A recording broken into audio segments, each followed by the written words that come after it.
Anthony,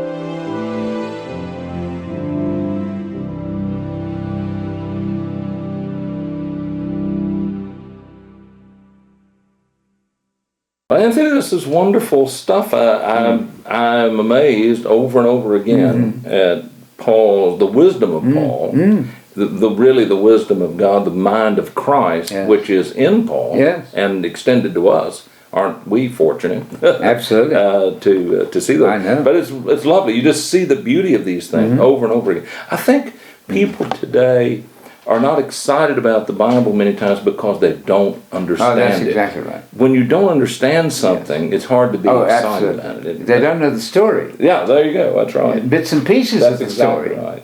But they don't know the narrative. Exactly. And when you try to make Jesus into something other than the true human, only begotten Son of God, you're missing the storyline. You're going in a different direction. That's right.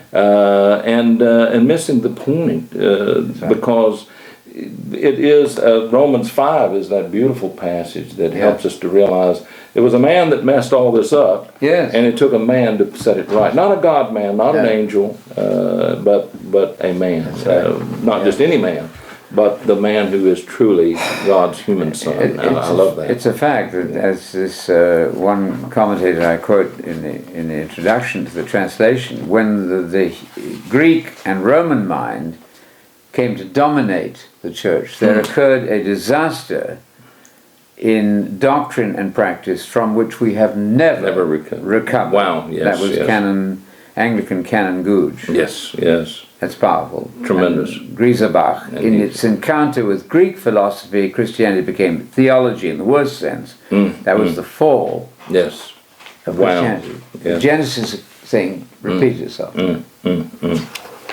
Wow. Chapter 7, verse 1. Now concerning the matters about which you wrote, it is good for a man not to have sexual relations with a woman.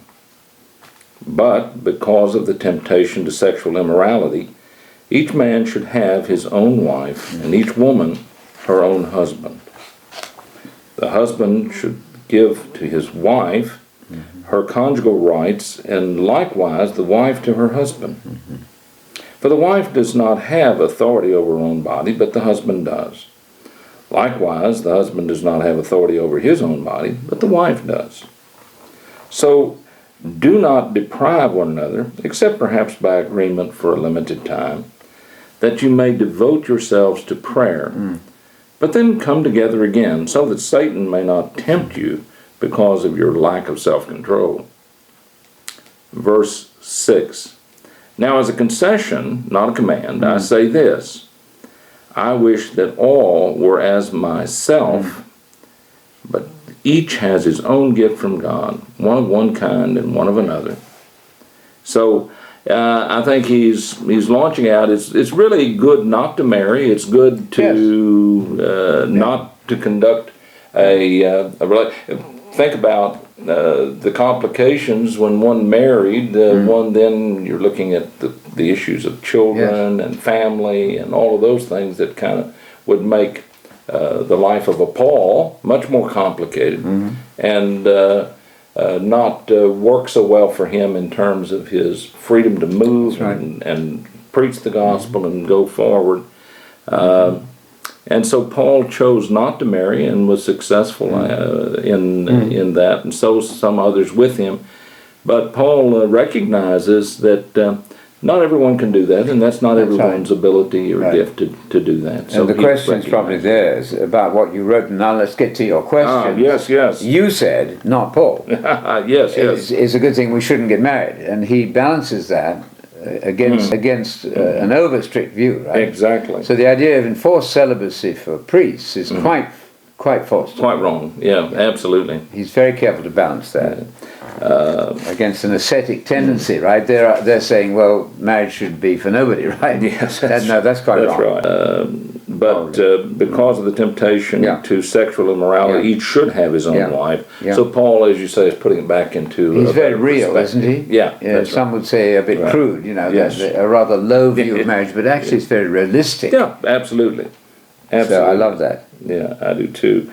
Very and then precise. I think it's very interesting then that he's not saying that let every person just have his own consort, his own individual or her own individual that she runs with, so to speak, in sexual character. Very clear. But each person should have his own wife, or each woman should have her own husband. Not a so that this is appropriately absolutely, yes, in the sight of God. Yeah, and this has generally been believed to be the right way, in our Western culture, at least until fairly recent times, perhaps till the 1960s. I mean, all this was taken to be ideal. I don't think it was always carried out correctly, but the standard was there. Yes. It's in the marriage ceremony and so on. And again, these are things that deal with the human condition, and Paul is very familiar with the human condition in his day and his time, and yet he's writing very clearly that each man should have his own wife, each woman should have her own husband, so that they're not tempted toward immorality and. That's right. Yes, I put a commentary that I thought was perhaps worth mentioning. That is, he says, "I wish you were all like me, celibate." Well, he obviously doesn't mean you to take that quite literally, because he wants people to be married to be elders, for example. Of course. He wasn't. Sure. But is he saying then, I want you all to be bachelors? This would mean you could never be elders in the church. Obviously not. That's right. And I put this comment here.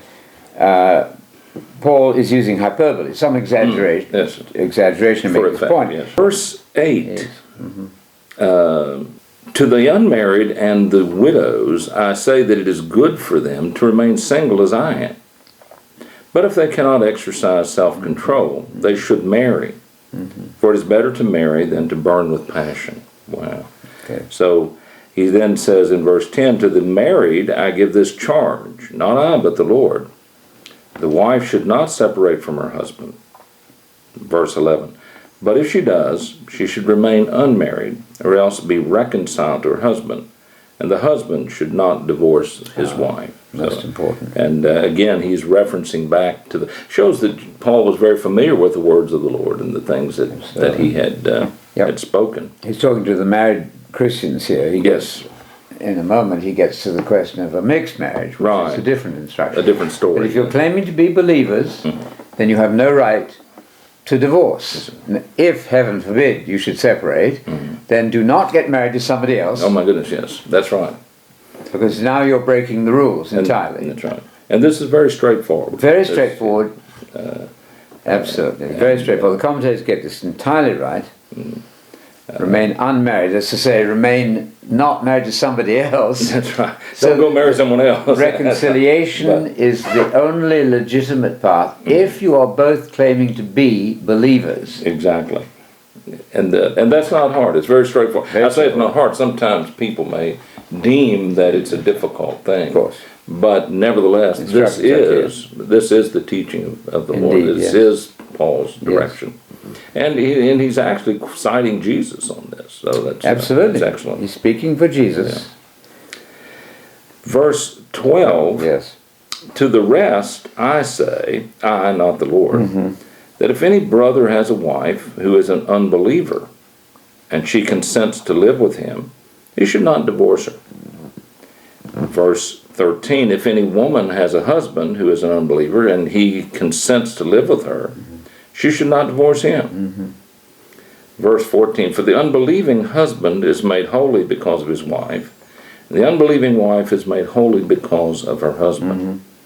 Otherwise, your children would be unclean, but as it is, they are holy. Verse 15, but if the unbelieving partner separates, let it be so. In such cases, the brother or sister is not enslaved. God has called you to peace. Okay, verse 16, for how do you know, wife, whether you will save your husband? Or how do you know, husband, whether you will save your wife? So I think that is a clarification, too, of his earlier statements. The unsaved husband is made holy by his connection to the wife, but it's because you will bring that person to Christ, to hope, to salvation. And likewise, the unbelieving wife Yes. may be saved by the husband in the sense Yes. that... Or you don't know that you're getting saved. Yeah, that's right. But this is certainly possible. Your children, though, benefit from the holiness yes. of Now, there one you go. parent. Exactly. That's interesting, isn't it? That's right. That's Exactly. very subtle. I'd love to ask Paul more about that, but that's what he says. Indeed. And I do take the view, of most evangelicals would, that in the case of the unbeliever who leaves, then the believer is not bound by that. Yes. I think then that person is free to remarry Yes. myself. The natural way to read that would be that you're not bound to chase your unbelieving husband or wife around the Roman Empire Right. to keep the marriage together. Exactly. And then I think you are divorced. Exactly. And we need to stress that. If you are divorced, you are not married. Then you're not married. That's And right. Jesus allowed for divorce in the Exactly. case of porneia, which Yes. would be infidelity, Exactly. unforgiven and repeated. Yes. Then you are not married. Exactly. Jesus was not asked about separation. Can a man be separated for any reason? That's not the question. Yes, yes. The question is, can a man be divorced, which is a very different thing. Yes, absolutely. So some churches have gone too extreme, legalistic. They've gone more holy Yes. than Jesus and Paul. they've and they've caused gone Jesus beyond. one better. One better than That's Jesus right. and Paul, and caused a great deal of distress In their minds. for those on whom they inflicted Right. those super better than Jesus laws, right? Yes, Don't want yes. to do that. Yeah. Well spoken then, because Jesus did deal with this question of divorce Yes. among the brethren Yes. and sisters. Yes. But he doesn't really deal with the question of separation, and Jesus doesn't speak directly to the question That's of right. what if you have an unbelieving That's right. husband or wife Yes. and they depart, they don't want to Exactly. dwell with you. That's right. What do you do then?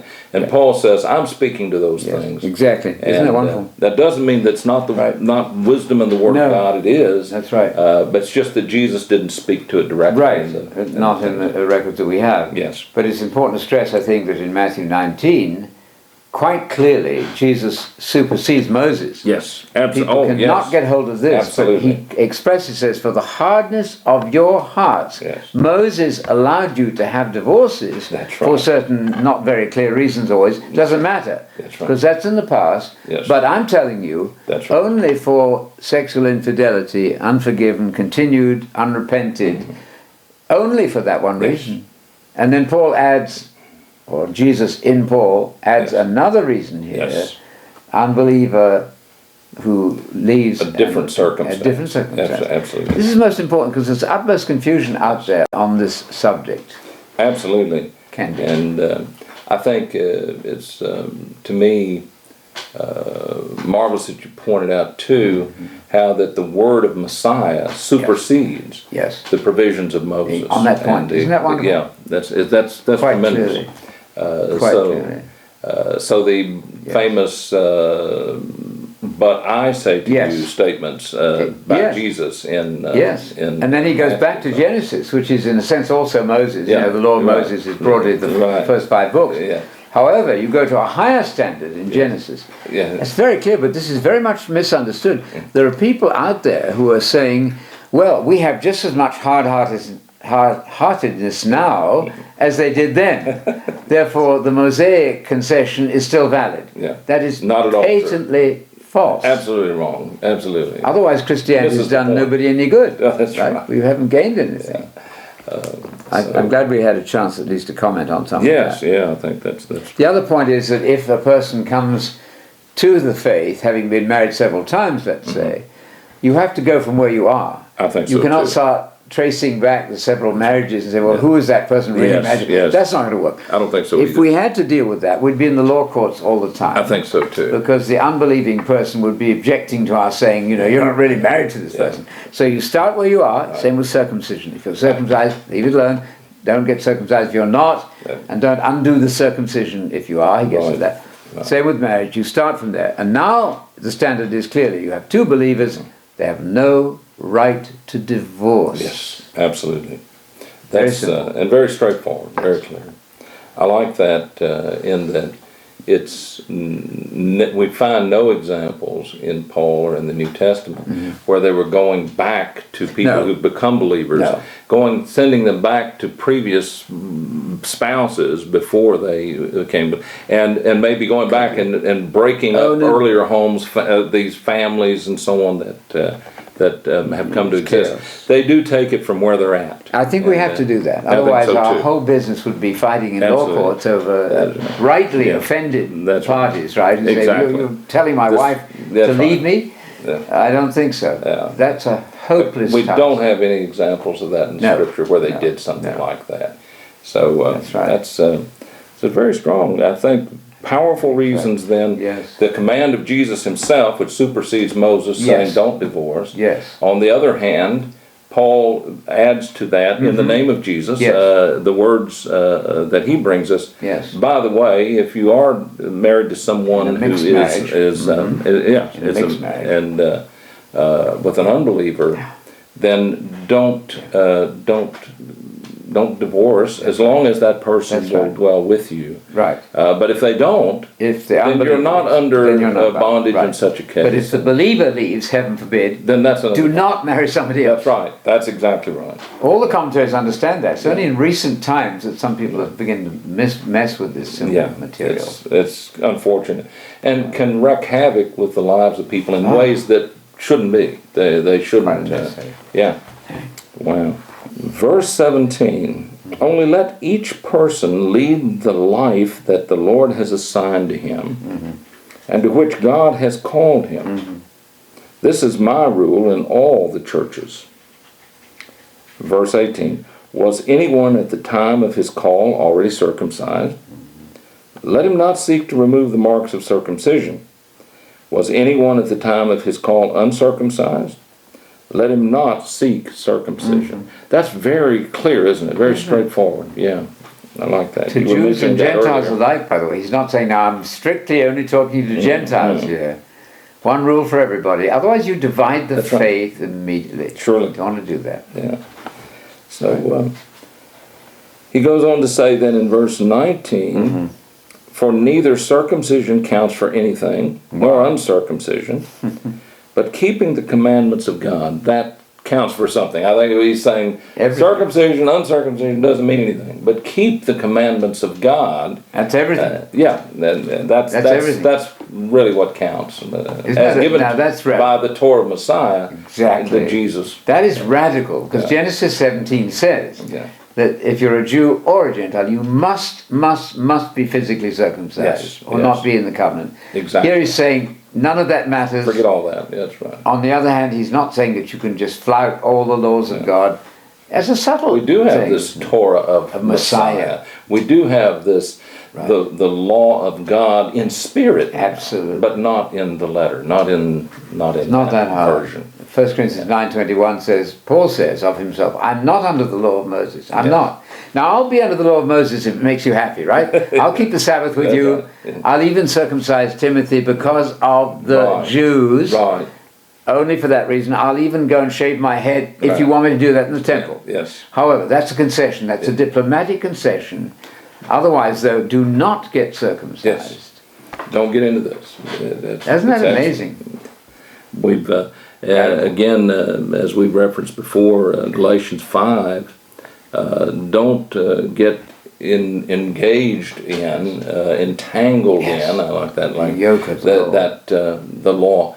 Everybody who's circumcised, my goodness, you're going to have to keep the whole law and for everything. It doesn't mean you can keep parts of the law if you're not circumcised. Not in that sense. Thank you. You're actually, as a Gentile, as we were saying earlier in Galatians, Paul says, you've got to either do it all or nothing. That's right. The law doesn't give you the option of picking and choosing. That doesn't mean you can murder and commit adultery. That's right. It is subtle. You can see there is scope for misunderstanding here. And absolutely. We've cashed in on that big time. That's right. I love the fact that in Romans 14, verse 14, he says, I'm convinced, and he's a Jew and a Christian. Yes. I, Paul, I'm a Jew, I'm a Christian. I'm convinced that nothing is unclean of itself, unless you think it's unclean. He is not supporting the Leviticus food law. Absolutely not. That is plain common sense. Yes, indeed. Paul would be off his rocker, as we say in England, if he's saying nothing's unclean unless you think it is. And then in verse 20 of Romans 14, he says all things are clean. I love that. Yeah. And you're telling me he's supporting the Leviticus food laws? Not at Evidently not. Not at all. Yeah, that's right. Let's get real with it. So, Yes. the keeping of the commandments of God, or the commandments that are brought to us by the Messiah, Yes. and taught to his people By and Paul, directed. too. It's his commandments. Jesus says those commandments lead to aeonian life, to Yes. kingdom life. Life They of the lead age. to Life the age come. But I can see the scope for misunderstanding Surely. is borne out by what you see on the internet now, sure. right? Oh my goodness. Horrible division, argumentation, and Paul is very radical. I see that. I sympathize with the Jew in a way, trying to deal with this. What do they do here? But of course, Paul has a winning ploy, and that is that his master came back from death. Yes. On the land. That's a winning yes. argument, right? That's right. Top that. Top that. You can't top do that. That's right. Top that. Very strong argument. Verse 20, each one should remain in the condition in Yes. which he was called. Yes. Were you a slave when Yes. called? Yes. Do not be concerned about it. Don't worry Yes, about that. that's right. But if you can gain your freedom, Go for it. avail yourself of the opportunity. So that's very practical then. Go for it. That's right. Must come on the word slave because, Americans particularly with all of the slavery arguments and other countries too. Sure. Obviously a slave is not something that Paul would believe in any form Yes. in the sense of a slavery in its worst connotation. Yes. But the system he doesn't try to change. Now if you Exactly. can get your freedom, go for it. On the other hand, you slave masters, you better do it decently. That's right. And you slaves had better do it decently. So Paul is very, recognized very that. pragmatic Yes. about the whole matter, very, very practical. He's dealing with the that. way things are, and Jesus did too. Absolutely. Jesus, in much of what he had to say about, go the extra mile, do these things. These are practical concessions that he's saying relate to the Romans, to those who were in governance. It's not the way you would want it, but that's the way it is for now. So He doesn't try to we'll change deal it, with those right. things. So you can have Christian slavery, although that word it isn't the right Yeah. word. I don't know what word Yeah. one does use. There is a proper submission of the Surely. employee to the employer. Sure. That's not right either. It's hard not to quite find the yet, right that's right. vocabulary Yeah. that gives the correct That's right. impression. That's right. But he's not trying to lobby, I should say, to lobby the government Yeah. to abolish slavery. That was not his mission. Not his mission. His mission was to preach the coming kingdom of God. That's right. The gospel. And Yes. I like that very much. You had this thing with Onesimus that we Yes, dealt with of course, before, right. and Philemon. Yes. So that is an example then. Yes. And it brings to the fore again some of Paul's thoughts about this question Absolutely. of slavery. Again, very reasonable, actually. Yeah, I think so too. Yes. By all means. It was William Wilberforce who abolished slavery, and it always reminds me of the fact that Jesus abolished death. We think that's rather wonderful when we learn our history in school, that William Wilberforce was able to abolish slavery. But then I remind people that Jesus abolished death. Yes, yeah, I like that. That's quite clever, isn't it? To abolish death. Very good. That's very good, isn't That it? sounds interesting to me. That's right. So he goes on to say in verse 22, for he who was called in the Lord as a slave is a freedman of the Lord. Likewise, he who was free when he was called is a slave of Christ. Yes, good. Verse 23, you were bought with a price. Do not become slaves of men. So brothers, in whatever condition each was called, Yes. let him remain with God. Though if you could improve your condition and you were Yeah. called as a slave, then be made free. By all means, go for it. That's well said. I Go think for that, it. Yeah. So, so Paul's talking about very practical issues of Yes. our human life Yes. and the human condition. Absolutely. And this is the wisdom, not of men, It but is. the wisdom of God. Right. I like that. And the Lord does not count human slavery. He doesn't look upon his people who, though may sometimes be in the condition of human slavery. Yes. He doesn't look. They're the Lord's freedmen. He has purchased us with a Right. price. He's bought us. I love that. And we're friends of Jesus and friends of God, not servants Yes, of slaves. exactly. That's very, very comforting, Exactly. isn't it? Yeah. Abraham was the friend of God. I I like that. like that too. Yeah. It's a closer relationship than a slave. Yeah, Jesus says, the slaves, they don't know what their master's doing, but the friends, they sit around the table, so to speak, and they talk about the master's plans. So no matter what our station in life, in Christ, we are brothers, we're friends of God, friends of Christ. Let in on the secrets of what God is doing. That's absolutely a considerable privilege, you might say. I like that. Yeah. Verse 25, now concerning the betrothed, I have no command from the Lord, but I give my judgment as one who by the Lord's mercy is trustworthy. I think that in view of the present distress, it is good for a person to remain as he is. Are you bound to a wife? Do not seek to be free. Are you free from a wife? Do not seek a wife. Wow. Verse 28, but if you do marry, you have not sinned. And if a betrothed woman marries, she has not sinned. Yet those who marry will have worldly troubles, and I would spare you that. Wow. Verse 29, this is what I mean, brothers. The appointed time has grown very short. From now on, let those who have wives live as though they had none. Verse 30, and those who mourn as though they were not mourning, and those who rejoice as though they were not rejoicing, and those who buy as though they had no goods. Verse 31, and those who deal with the world as though they had no dealings with it. For the present form of this world is passing away. Yes. Well, certainly expected the second coming in less than 2,000 years. I don't doubt that. They didn't know. But they thought that things were going to wind up, the kingdom of God would come very shortly. And it didn't. And we can deal with that. And he's speaking about a present trouble. I don't know what maybe exactly he had in mind, but they were pressed as Christians perhaps. They were enduring some difficult times. I don't know. Maybe you have a better sense of that. Obviously marriage involves complexities. Oh, surely. You could argue that the bachelor doesn't have to go through. So, but he's very balanced. He's very careful not to condemn the various choices that are open to us, right? Absolutely. And so you've not sinned if you That's right. if you do choose to marry, and I think that so these are all good and important words of wisdom that he's bringing to the people. But an enforced celibacy in the priesthood, though, is obviously beyond the limits. Absolutely wrong. Absolutely. One can claim as a Roman Catholic that the Church has a right to that, but you certainly cannot claim Paul. No, absolutely not. As a sponsor of celibate priesthood. Not at all. And likewise, we recognize as Paul refers to Peter, who had a wife, took their wives with them. In fact, he's going to touch on that in our the writing we're reading here, I think, a little later on. Verse 32, I want you to be free from anxieties. The unmarried man is anxious about the things of the Lord, how to please the Lord. 33, but the married man is anxious about worldly things, how to please his wife. 34, and his interests are divided. And the unmarried or betrothed woman is anxious about the things of the Lord, how to be holy in body and spirit. But the married woman is anxious about worldly things, how to please her husband.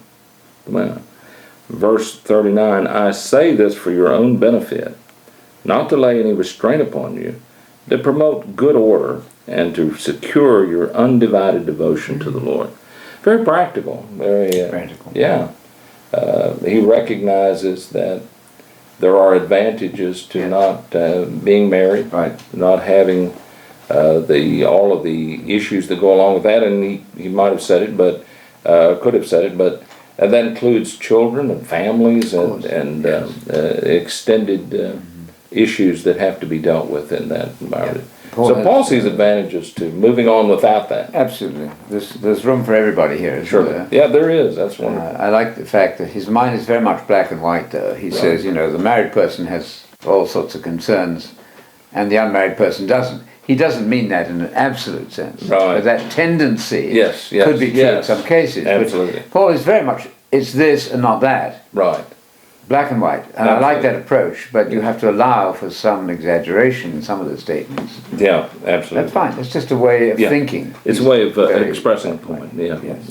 Yeah. But I think the overall sense of that is quite unarguable. You know? Yes, Nothing yes. to fuss about. Verse 36, if anyone thinks that he is not behaving properly toward his betrothed, if his passions are strong, and it has to be, let him do as he wishes. Let them marry. It is not a sin to marry in this case. It would be a sin to choose to go on and live together as though you were married when you're not. Right. I think that. And there's been some discussions whether he's talking about fathers giving their daughters away. Yes. And it doesn't matter, both principles. The point still stands either way. The point still stands. That's right, I agree. People love to fuss about things that really shouldn't be fussed about. That's it. Both possibilities. Verse 38 then deals with that point, doesn't it? Yeah, I think it will. 37, but whoever is firmly established in his heart, being under no necessity, but having his desire under control, and is determined this in his heart, to keep her as his betrothed, he will do well. That's right. Verse 38, so then he who marries his betrothed does well, and he who refrains from marriage will do even better in Paul's judgment. And it doesn't occur in all cases. It's for some folks, they're not going to do well unmarried at all. No. And I think Paul recognizes that. Right. You're even in your service to God, if you're going to be under temptation and that's going to be a problem, you're much better off to be married. And each according to his own gift. Sure. It's about different gifts. That's right. No, there's space for everybody to feel comfortable, I think, within all of these instructions. Yes, absolutely. Verse 39, a wife is bound to her husband as long as he lives. That's clear. But if her husband dies, she is free to be married to whom she wishes, only in the Lord. Verse 40, yet in my judgment she is happier if she remains as she is. Yes. And I think that I too have the Spirit of God. And that's the broad principle. That's not, though, to destroy the earlier argument that there is a room for divorce in some cases where you have a mixed marriage, or in Jesus where you have the unrepented fornication, which is not just premarital sex, by the way. It's a general term for illicit sex, even within the marriage. Any inappropriate sexual This is the broad principle. But people, again, love to fuss and try to make one thing contradict each other. No, relax a little bit. This is the broad principle. However, all of this works. All of this works together. All of this is the wisdom of God. Right. I think that's right. You put it together. You have to synthesize it. But so Paul does say, "I think that I have the wisdom of God." That's kind of a nice understatement, but but I think he's saying the things that I'm saying here are not just me rattling off some things that I think and feel or what. These things I think do flow with the wisdom being of God. modest. By the way, with all my experience and being an apostle, that's right. I do have something intelligent to add to the conversation. Exactly. I like that a lot. We could do a whole study on this marriage and divorce thing and go into a lot of that, but I think probably we've said what needs to be said. I think we've said perhaps enough controversial and provocative things to make people think. At least get them back in. People would know where we're at on these things. Mostly what we've said here would be fairly standard in much evangelical and other commentary. Nothing too radical. I think the mistake is made when, even among evangelicals who are supposedly conservative, they began to accept sexual immorality in the church. That's a different thing. You can't come out of here with that kind of thing. That's absolutely clear. Or just that divorce for any reason is okay. No. I mean, if you value the words of Jesus at all, you can't say that. No. But unfortunately, people have. That's regrettable. The state of confusion is huge. So we're reinventing Christianity at that point. And what we're inventing is not a very good version of the original. It doesn't work very well. No, if one's going to be sola scriptura, then one must be honest enough to stick with I think that's right. Again, F.F. Bruce's wise words. He said, many evangelicals who claim sola scriptura, in fact, are claiming an evangelical traditional explanation of sola scriptura. That's right, Very honest man, F.F. Bruce.